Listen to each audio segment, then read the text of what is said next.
Samantala, patuloy na kumikilos ang buong puwersa ng pamahalaan para matulungan ang lahat ng apektado ng malakas na lindol sa Mindanao. Kabilang sa prioridad na pinatututukan ni Pangulong Ferdinand R. Marcos Jr. ang kalagayan ng mga pasyente na nasa mga ospital. Ang detalye sa report ni Clazel Pardilia. Natuklap na ang kisame sa bahaging ito ng Sarangani Provincial Hospital matapos ang malakas na lindol. Nagkalat din ang mga gamit sa sahig, walang kuryente at ang mga pasyente pansamantalang nananatili sa labas ng ospital. Inatasan na ni Pangulong Ferdinand R. Marcos Jr. na tiyakin ang kaligtasan ng mga pasyente sa mga ospital na naapektuhan ng pagyanig. Binigyan diin ng Pangulo na dapat unahing bisitahin ang mga ospital at maghanap ng mga lugar kung saan ligtas ang mga pasyente mula sa epekto ng lindol. Partikular na inutusan ng Pangulo ang DOH sa pangunguna ni Secretary Ted Herbosa at ang DPWH sa pangunguna ni Secretary Vince Dizon na magsagawa ng assessment sa lalong madaling panahon.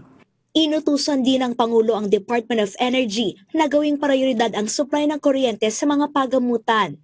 Ayon sa Pangulo, higit na nangangailangan ng agarang atensyon ang mga pasyente sa mga lugar na niyanig ng malakas na lindol. Ipinabati ni Pangulong Marcos kay General Santos City Mayor Lorely Pacquiao na handa ang pamahalaan na tugunan ng pangangailangan ng lungsod. Gagawin ng pamahalaan ang lahat na makakaya nito upang maibigay ang kaukulang tulong sa mga apektadong komunidad.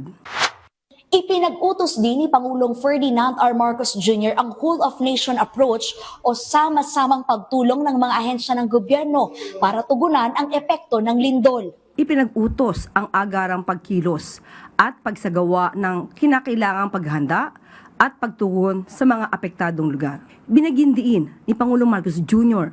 na kumikilos ang pamahalaan at hindi kailanman pababayaan ang Mindanao sa gitna ng pagsubok na ito. 150 responder ang idineploy ng Philippine Coast Guard para magsagawa ng search and rescue operation at hanapin ang mga natabunan ng mga gumuhang establishmento. Namahagi naman ang Department of Social Welfare and Development ng mga family food pack sa mga biktima ng lindol. Nakahanda na rin ang pag-aabot ng emergency cash assistance. As always, we're already looking for the recovery side. Pinaghandaan na rin namin yung emergency cash transfers. Ininspeksyon ng Department of Public Works and Highways ang mga nasirang infrastruktura. We will be going around also to assess the other roads and bridges na critical.